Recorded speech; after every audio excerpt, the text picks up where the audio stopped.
खूब पूजा पाठ करने के बाद भी घर में बरकत क्यों नहीं है। आपने बहुत लोगों को यह कहते हुए सुना होगा कि मैं इतना पूजा पाठ करता हूँ लेकिन उसका पूर्ण फल मुझे नहीं मिल पाता है। इस वीडियो में हम इसका कारण बताएंगे। असल में जाने अनजाने में कुछ लोग पूजा के दौरान कई तरह की गलतियां कर बैठते हैं जिसकी वजह से उन्हें पूजा का फल नहीं मिल पाता और पूजा अधूरी रह जाती है। ऐसे में अगर आप गलत विधियों और नियमों के साथ पूजा करते हैं तो इसका विपरीत प्रभाव भी पड़ सकता है। चलिए जानते हैं कि घर और मंदिर में पूजा करने का सही तरीका क्या है। लेकिन उससे पहले अगर आप भी चाहते हैं कि लक्ष्मी माता का आशीर्वाद आप पर बना रहे तो इस वीडियो को एक लाइक करें और चैनल को सब्सक्राइब कर लें और कमेंट बॉक्स में जय लक्ष्मी माता ज़रूर लिखें। नंबर 1, किसी भी देवी देवता या भगवान का पूजन करने से पहले स्नान किया जाता है। स्नान के पश्चात शांत मन से भगवान के सामने आसन पर बैठा जाता है। पूजा कभी भी खड़े होकर नहीं करनी चाहिए और ना ही खाली फर्श पर बैठकर पूजा करनी चाहिए। कुछ लोग पूजा करते समय जमीन पर ही बैठ जाते हैं जो कि बिल्कुल गलत है। जिस तरह से आपने भगवान को बैठने के लिए आसन दिया है ठीक उसी प्रकार स्वयं भी आसन पर ही बैठें। शास्त्रों में कमल और उसके आसन को पूजा के लिए शुभ माना गया है। नंबर 2, इस बात का भी ध्यान रखें कि पूजा का स्थान घर के फर्श से थोड़ा ऊपर होना चाहिए क्योंकि भगवान अतुल्य और श्रेष्ठ हैं, इसलिए आप अपनी बराबरी में उनकी पूजा ना करें। पूजा के लिए भगवान को किसी चौकी में या फिर फर्श से ऊंचे स्थान पर स्थापित करें। इसके अलावा पूजा घर में देवी देवताओं की मूर्तियों को कभी भी दीवार से सटाकर नहीं रखना चाहिए। पूजन करते समय आपका मुंह उत्तर या फिर पूर्व की दिशा में ही होना चाहिए।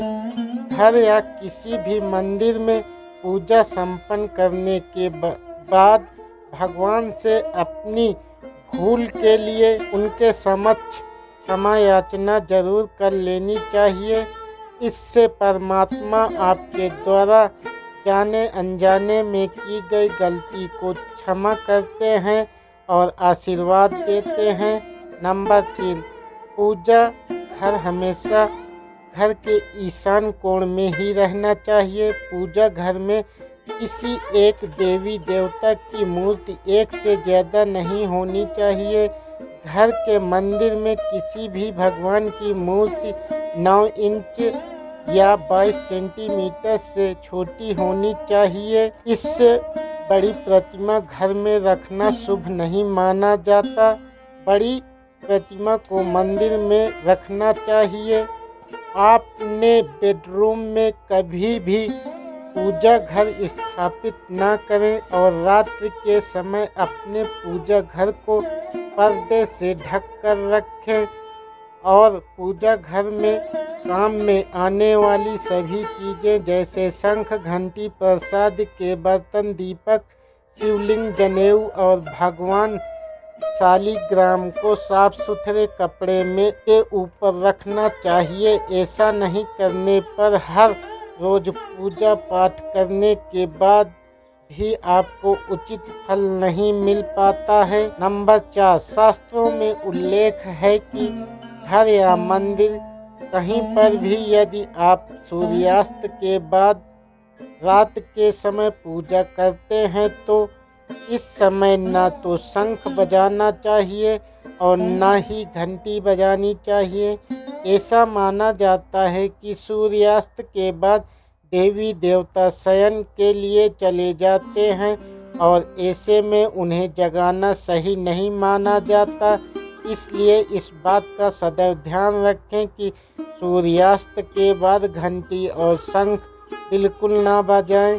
नंबर 5, अक्सर लोग पूजा करते समय सिर्फ धूप जलाते हैं, लेकिन यह गलत है। किसी भी देवी देवता की पूजा करने से पहले दीपक जलाना अनिवार्य माना जाता है। ऐसी मान्यता है कि दीपक भगवान के प्रति हमारी भक्ति भाव, हमारे द्वारा चढ़ाया गया प्रसाद, धूप और अन्य कार्यों का साक्षी होता है। अगर आप पूजा करने से पहले दीपक नहीं जलाते हैं तो भगवान तक आपकी प्रार्थना कभी नहीं पहुंचती है। आजकल ज़्यादातर घरों में अगरबत्ती का इस्तेमाल किया जाता है, परंतु कभी भी पूजा करते वक्त अगरबत्ती का इस्तेमाल नहीं करना चाहिए, क्योंकि अगरबत्ती में बांस की डंडी का इस्तेमाल किया जाता है। हिंदू शास्त्रों में पूजा में बांस का इस्तेमाल वर्जित माना गया है, इसलिए हमेशा पूजा में दीपक का इस्तेमाल करना चाहिए। नंबर 6, अपने मंदिर या पूजा घर में कभी भी नग्न मूर्तियां न रखें। देवताओं को वस्त्र सिलकर पहनाएं। आजकल बाजार में भी देवी देवताओं के वस्त्र उपलब्ध होते हैं, आप चाहें तो बाजार से ले सकते हैं। हमेशा देवता की पसंद के अनुसार या फिर शुभ्रता को ध्यान में रखते हुए ही वस्त्र धारण करवाना चाहिए। सूर्य, गणेश, दुर्गा, शिव और विष्णु यह पंचदेव कहलाते हैं। इनकी पूजा सभी कार्यों में अनिवार्य रूप से की जाती है।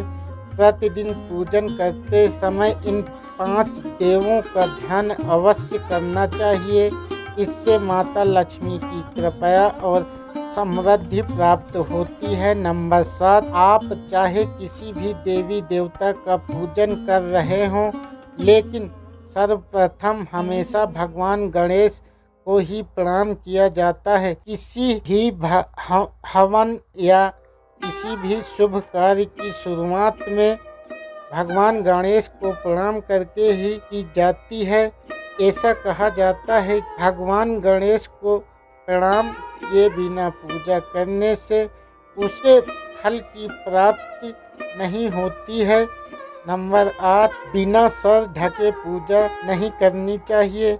मान्यता है कि बिना सर ढके पूजा करने से इसका पूर्ण फल आपको प्राप्त नहीं होता। पूजा के दौरान सिर ढकना भगवान के प्रति श्रद्धा भाव को दर्शाता है। पूजा के दौरान सिर ढकने का धार्मिक कारण के साथ वैज्ञानिक कारण भी बताए गए हैं, इसलिए स्त्री हो या पुरुष पूजन के दौरान सिर जरूर ढकें। कभी भी भगवान को एक हाथ से प्रणाम नहीं करना चाहिए, हमेशा पूरी तरह से झुककर दोनों हाथों से प्रणाम करना चाहिए। नंबर 9, जब भी आप पूजा करने किसी मंदिर में जाते हैं तो आपको मंदिर में जो प्रसाद मिलता है उसे मंदिर में ही खाना चाहिए। भले ही आप उस प्रसाद को थोड़ा सा हिस्सा ही मंदिर में क्यों न खाएं, बाकी हिस्सा घर ले जाने के लिए रख सकते हैं। यह ईश्वर के प्रति आपकी श्रद्धा का प्रतीक है। आप जब भी मंदिर जाते हैं तो आपको एक बार घंटा जरूर बजाना चाहिए। ऐसा माना जाता है कि घंटा बजाने से आपका संदेश सीधा ईश्वर तक पहुंचता है। घर में पूजा करने के बाद शंख घंटी को बजाना महत्वपूर्ण माना जाता है। इससे घर में सकारात्मक ऊर्जा आती है। नंबर 10, हमेशा इस बात का ध्यान रखें कि कभी भी दीपक से दीपक नहीं जलाना चाहिए। शास्त्रों के अनुसार जो व्यक्ति दीपक से दीपक जलाते हैं वह रोगी ही होते हैं। नहाने से पहले ही भगवान को चढ़ाने के फूल को तोड़ लेना चाहिए। नहाने के बाद फूल तोड़ने पर फूल स्वयं को चढ़ाया हुआ माना जाता है, ऐसा शास्त्रों में कहा गया है। पूजा पाठ करते समय या फिर किसी भी समय दीपक, शंख, भगवान की मूर्ति या तस्वीर, सोने के आभूषण और शिलाग्राम को कभी भी सीधे जमीन या फर्श पर नहीं रखना चाहिए। नंबर 11, घर या मंदिर में पूजा के समय भगवान की आरती करते समय भगवान विष्णु के सामने 12 बार, सूर्य देव के सामने 7 बार, देवी दुर्गा के सामने 9 बार, शंकर भगवान के सामने 11 बार और गणेश जी के सामने 4 बार आरती घुमानी चाहिए। इससे पूजा पाठ का सकारात्मक फल मिलता है। आपको किसी भी मंत्र का जाप करने के पश्चात आसन के नीचे की भूमि को स्पर्श कर नेत्रों में लगाना चाहिए। इससे आपको जप के पूर्ण फल की प्राप्ति होती है। नंबर 12, अगर आप किसी खास प्रयोजन के लिए कोई पूजा अनुष्ठान कराते हैं तो उसमें लिए संकल्प को पूरा करने में ज़्यादा समय नहीं लगाना चाहिए। अगर आपने कहीं किसी को दान करने का संकल्प लिया है तो उसे जितनी जल्दी हो सके पूरा कर देना चाहिए। संकल्प को पूरा करने में देरी से पूजा अनुष्ठान का पूरा लाभ नहीं मिल पाता है। नंबर 13, किसी को भी कोई वस्तु दान दक्षिणा हमेशा दाहिने हाथ से ही देनी चाहिए।